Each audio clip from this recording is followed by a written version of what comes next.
Hi hello ನಮಸ್ಕಾರ ಸ್ನೇಹಿತರೆ. ಮತ್ತೆ ಕೇಶವಂಗ ಅವಮಾನ. ಇದರಿಂದಾಗಿ ಕೇಶವ ಮತ್ತು ಮೀನಾ ರಾತ್ರಿ ಮನೆ ಬಿಟ್ಟು ಹೊರಟ್ಬಿಟ್ರೆ ಏನಾಯಿತು ಏನು ಕತ್ತ ಇದೆಲ್ಲವನ್ನ ಕೂಡ ತಿಳ್ಕೊಬೇಕು ಅಂದರೆ ಈಗಲೇ ನಮ್ಮ ಈ ಚಾನಲ್ನ ಸಬ್ಸ್ಕ್ರೈಬ್ ಮಾಡಿ, ಹಾಗೆ ಒಂದು ವಿಡಿಯೋವನ್ನು ಪೂರ್ತಿಯಾಗಿ ನೋಡೋದನ್ನು ಯಾವುದೇ ಕಾರಣಕ್ಕೂ ಕೂಡ ಮರಿಬೇಡಿ. ಇಲ್ಲಿ ನಂದವರು ಕೇಶವ ಬೇಜವಾಬ್ದಾರಿತನದಿಂದ ವರ್ತಿಸ್ತಾನೆ ಅಂತ ಯೋಚನೆ ಮಾಡಿದೆ. ಪ್ರತಿಯೊಂದನ್ನು ಕೂಡ ತಾವೇ ಮಾಡ್ತಿದ್ದಾರೆ. ಜಸ್ಟ್ ಡೆಲಿವರಿ ಕೊಡೋದಕ್ಕಷ್ಟೇ, ಸರ್ವಿಸ್ ಮಾಡೋದಕ್ಕಷ್ಟೇ ಕೇಶವನ್ನ ಯೂಸ್ ಮಾಡ್ಕೊತಾರೆ. ಯಾಕಂದ್ರೆ ಇಲ್ಲಿ ಕೇಶವ ಯಾವಾಗಲೂ ಅಂಗಡಿಗೆ ಹೋಗಿ ಲೆಕ್ಕ ಹಾಕಿ ಇಷ್ಟು ದುಡ್ಡು ಆಯಿತು ಅಂತ ಹೇಳಿ ತೆಗೆದುಕೊಂಡು ಬರ್ತಿದ್ರು. ಏನು ಬೇಕೋ ಅದನ್ನು ತಾವೇ ಆಯ್ಕೆ ಮಾಡಿ ಅದನ್ನು ಸಿಲೆಕ್ಟ್ ಮಾಡಿ ತರ್ತಿದ್ರು. ಆದರೆ ಈ ಬಾರಿ ನಂದವರು ಅವರೇ ಎಲ್ಲ ಲೆಕ್ಕನ ಹೇಳಿದ್ದಾರೆ. ಜಸ್ಟ್ ಕೇಶವನ್ನ ದುಡ್ಡು ಇಸ್ಕೊಂಡ ಅಂತ ತಿಳಿಸ್ತಾರೆ. ಇದರಿಂದಾಗಿ ಕೇಶವಂಗೆ ಅವಮಾನ ಆಗುತ್ತೆ. ಮತ್ತೊಂದು ಶೇಂಗಾ ಅಂಗಡಿಲೂ ಕೂಡ ಶೇಂಗಾನ ನಂದವರೇ ಸೆಲೆಕ್ಟ್ ಮಾಡಿರ್ತಾರೆ, ಜಸ್ಟ್ ತೊಗೊಂಡು ಹೋಗೋದು ಅಷ್ಟೇ ಆಗಿರುತ್ತೆ. ಇದರಿಂದಾಗಿ ಕೇಶವ ತುಂಬ ಬೇಜಾರು ಮಾಡ್ಕೋತಾರೆ. ಆದರೆ ಆ ಒಂದು ವಿಷಯವನ್ನು ನಂದವ್ರ ಹತ್ರ ಹೇಳುವುದಿಲ್ಲ. ಬಟ್ ಅದಕ್ಕೆ ಬದಲಾಗಿ ಹನುಮಂತಣ್ಣವ್ರಿಗೆ ವಿಷಯ ಗೊತ್ತಾಗುತ್ತೆ.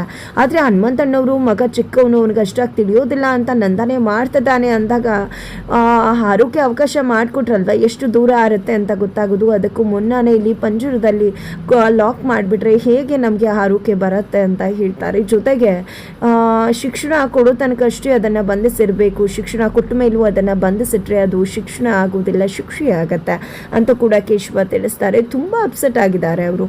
ಆದರೆ ಇಲ್ಲಿ ಅಮ್ಮು ಅಂತೂ ವಲ್ಲಭಂಗೆ ಹೆಲ್ಪ್ ಮಾಡಬೇಕು, ವಲ್ಲಭಂಗೆ ಕಷ್ಟಕ್ಕೆ ತಾನು ಸಹಾಯ ಮಾಡಬೇಕು ಅಂತ ಯೋಚನೆ ಮಾಡ್ತಿದ್ದಾಳೆ. ಅದಕ್ಕೆ ಸರಿಯಾಗಿ ಇಲ್ಲಿ ಮೀನಾ ಕೂಡ ಅಮ್ಮಗೆ ಸಾಥ್ ಕೊಡ್ತಾರೆ.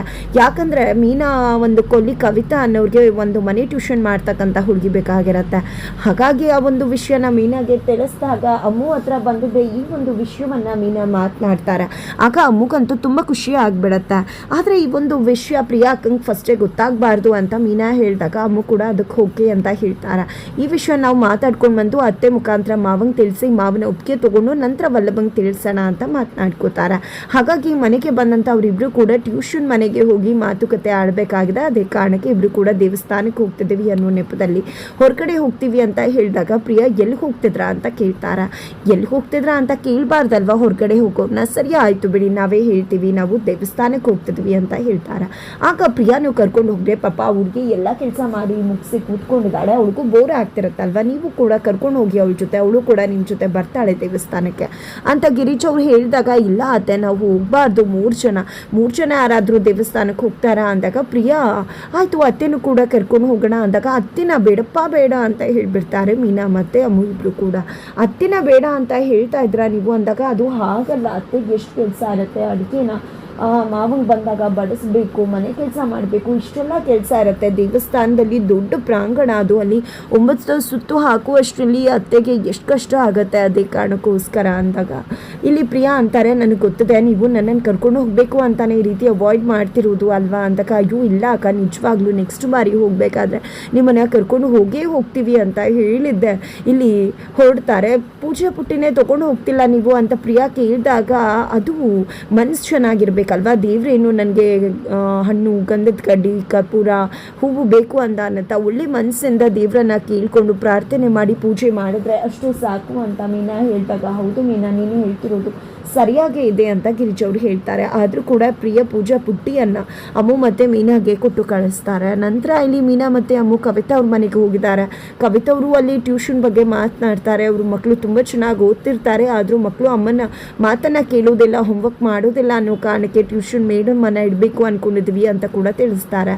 ಇನ್ನು ಮುಂದೆ ನಾನು ತುಂಬ ಚೆನ್ನಾಗಿ ಟ್ಯೂಷನ್ ಮಾಡ್ತೀನಿ ಅಂತ ಅಮ್ಮು ಹೇಳಿ ಮಕ್ಕಳ ಜೊತೆ ಕೂಡ ಮಾತನಾಡ್ತಾರೆ. ನಂತರ ಈ ಮಕ್ಕಳು ಅಷ್ಟೇ ಅಲ್ಲ, ಅಕ್ಕಪಕ್ಕದವ್ರಿಗೂ ಕೂಡ ಟ್ಯೂಷನ್ ಬೇಕಾಗಿತ್ತು ಮಕ್ಕಳಿಗೆ. ಅವರು ಕೂಡ ಕೇಳ್ತಾ ಇದ್ರು, ಹೇಗೂ ನಮ್ಮ ಮನೇಲಿ ಜಾಗ ಇದೆ, ಇನ್ನೊಂದು 2 ಮಕ್ಕಳು ಜಾಸ್ತಿ ಮಕ್ಕಳಿಗೆ ಟ್ಯೂಷನ್ ತೊಗೊಂಡ್ಬಿಡ್ತೀಯಮ್ಮ ಅಂತ ಕೇಳಿದಾಗ, ನನಗೂ ಸಹಾಯ ಆಗುತ್ತೆ, ಖಂಡಿತವಾಗ್ಲೂ ತೊಗೋತೀನಿ ಅಂತ ಅಮ್ಮು ಹೇಳ್ತಾರೆ. ಎಷ್ಟು ದುಡ್ಡಾಗುತ್ತೆ, ಎಷ್ಟು ಎಕ್ಸ್ಪೆಕ್ಟ್ ಮಾಡ್ತೀರಾ ಅಂತೆಲ್ಲ ಕೇಳಿದಾಗ, ನೀವೇ ಹೇಳಿಬಿಡಿ ಕವಿತಕ್ಕ ಅಂತ ಮೀನಾ ಹೇಳಿದಾಗ, ಮೊದಲು ಬರ್ತಿರೋ ಟೀಚರ್ಗೆ ಇಬ್ರಿಗೂ ಸೇರಿ 2,000 ಕೊಡ್ತಿದ್ದೆ, ಇಬ್ರಿಗೂ 1,000 ಅಂತಲ್ಲ, ಹಾಗೆ ಇಲ್ಲೂ ಕೂಡ ಕೊಡ್ತೀನಿ ಅಂದಾಗ ಸರಿ ಆಯಿತು ಅಂತ ಹೇಳಿ ಅಮ್ಮು ಒಪ್ಕೋತಾರೆ. ಈ ಕಡೆ ಅಮ್ಮಗೆ ಫುಲ್ ಖುಷಿ ಆಗಿಬಿಡತ್ತೆ, ಇಲ್ಲಿ ಇನ್ನು ವಲ್ಲಭಂಗೆ ನಾನು ಹೆಲ್ಪ್ ಮಾಡ್ಬೋದು ಅಂತ. ಹಾಗಾಗಿ ಇಲ್ಲಿ ಪಪ್ಪಿ ಕೊಟ್ಬಿಡ್ತಾಳೆ ಮೀನಾಗೆ. ನನಗ್ಯಾಕೆ OTP ಕೊಟ್ಟೆ ನೀನು ಅಂತ ಮೀನಾ ಕೇಳಿದ್ದಕ್ಕೆ, OTPನ ಇದು ಏನು OTP ಅಕ್ಕ?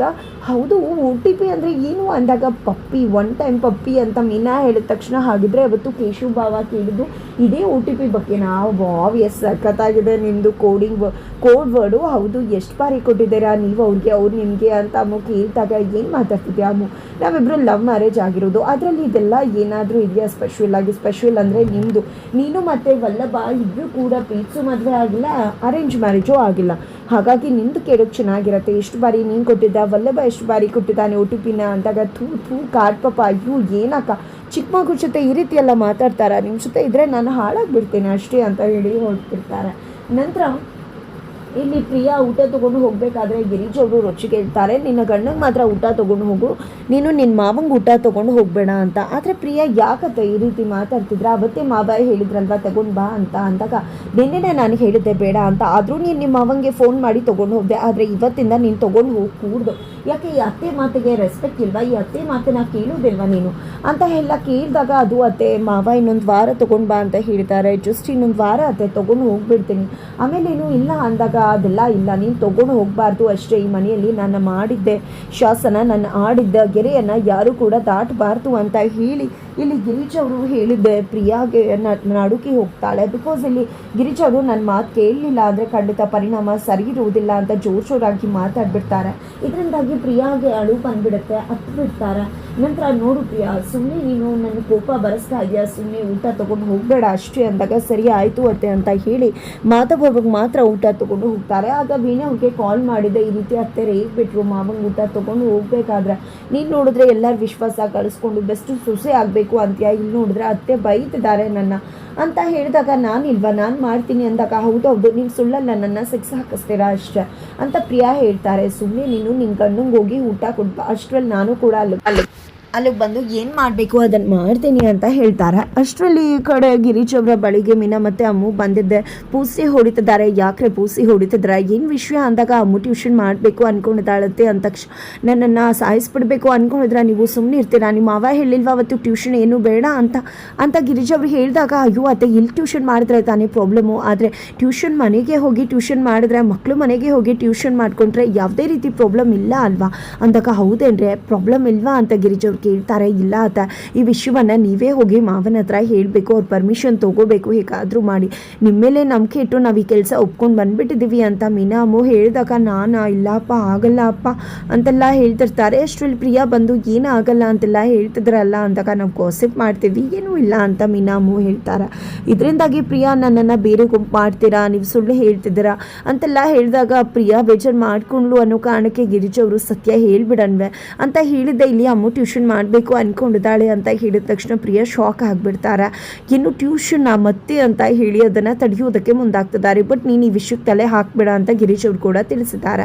ನಂತರ ಇಲ್ಲಿ ಕೇಶವ ಮನೆಗೆ ಬರ್ತಾರೆ, ಮನೆಯವರು ಎಲ್ಲರೂ ಕೂಡ ಇದ್ದಾರೆ. ಬಿಕಾಸ್ ಇಲ್ಲಿ ನಂದವ್ರಿಗೆ ಕರೆ ಮಾಡಿ ಕೇಶವ ಯಾವುದೋ ಒಂದು ಪದಾರ್ಥವನ್ನು ಯಾವ್ದು ಕೊಡೋದು ಅನ್ನೋ ಪರ್ಮಿಷನ್ ತೊಗೊಂಡು ಕೊಟ್ಟಿರ್ತಾರೆ.